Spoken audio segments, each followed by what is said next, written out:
हळदी कुंकूसाठी घरी येणाऱ्या मैत्रिणींना असं झटपट तयार होणारा रव्याचा हलवा एकदा करून तर बघा, खरंच सर्वांना खूप आवडेल। तर सर्वात आधी एका बाउलमध्ये मी 1 कप रवा, त्यामध्ये 2 कप दूध टाकून घेतलंय। हे मिश्रण चांगलं मिक्स करायचं आणि अर्ध्या तासासाठी बाजूला भिजत ठेवायचंय। गोड पदार्थ म्हटलं तर सगळ्यात महत्त्वाची चव असते ती तुपाची, म्हणून आज मी वापरणार आहे केसरिया फार्मचं A2 वैदिक तूप। हे तूप दह्यापासून पारंपरिक बिलोन पद्धतीने तयार केलेलं आहे, शुद्ध अस्सल, जी प्रत्येक गोड पदार्थाला खास बनवते, म्हणून त्याचा सुगंध अगदी वेगळा वाटतो आणि चव देखील साध्या तुपापेक्षा वेगळी आहे। तुम्ही देखील हे तूप एकदा नक्की ट्राय करून बघा। आता कढईमध्ये मी पाऊण कप तूप टाकून घेतलंय। आता त्यामध्ये 1 वाटी साखर टाकायची।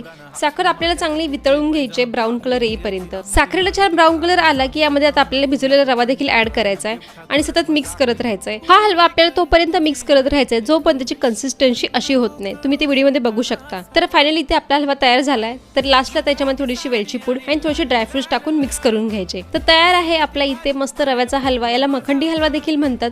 तुम्ही देखील एकदा नक्की करून बघा, मला कमेंट करून सांगा आणि माझ्या पेजला फॉलो करायला विसरू नका।